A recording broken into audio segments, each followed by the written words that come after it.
কাঁধে যদি আপনার ফ্রোজেন শোল্ডারের ব্যথা, তাহলে বাড়িতে একটা এরকম জলের বোতল নিয়ে নেবেন, 1 লিটার জলের বোতল, সেটাতে হাফ জল ভরে, মানে এটা ভাবুন যে হাফ কেজি বা হাফ লিটার জল নিয়ে আপনাকে এরকম ভাবে ধরতে হবে।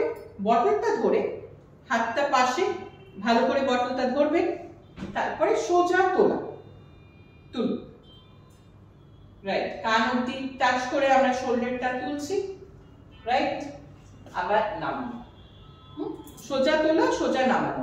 সেম জিনিস আমরা ডাম্বেল দিয়েও করতে পারি, কিন্তু ডাম্বেল না থাকলে কোনো অসুবিধা নেই, আপনি বটল দিয়ে করুন। বাড়িতে বটল তো সবারই থাকবে, তো বটল দিয়ে এক্সারসাইজ করাটা ইজি। সোজা তুললাম, ফার্স্ট এক্সারসাইজ 10 বার রিপিট করব। তারপরে এটা পাশ থেকে তোলা, এই পাশ থেকে তুললাম, এই 90 ডিগ্রিতে একটু হাতটা ঘুরিয়ে উপর দিকে নিয়ে যাওয়া, রাইট, আর একবার, হ্যাঁ, সেম ভাবে নিচে নামানো, সাইড থেকে তুলছি, হাতটা বাইরের দিকে ঘোরাচ্ছি, উপরের দিকে নিয়ে যাচ্ছি, কানটা টাচ করলাম, আবার সাইডেই নামালাম, ঘুরিয়ে নিচে, এইভাবে এটা আমরা 10 বার করব। তারপরে হচ্ছে আপনাকে মাথার পেছনে নিয়ে আসা, হাতটা এইভাবে বটলটা ধরলেন মাথার পেছনে, এই আপনি এইভাবে ধরতে পারেন, মাথার পেছনে নিয়ে আসছি, হাতটা এখানেই সোজা করছি, আবার মাথার পেছনে নিয়ে যাচ্ছি, হাতটা সোজা করছি।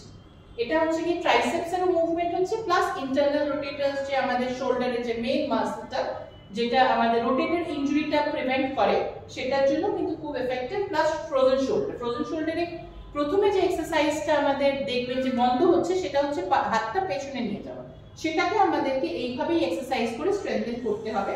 আপনি একটু ঘুরে যান, এইভাবে হাতটা পেছনে নিয়ে যাচ্ছে, এই বটলটা ধরে হাতটা যতটা ওঠে পেছনে নিয়ে গেলাম, আবার নিয়ে এলাম, রাইট, আরেকবার।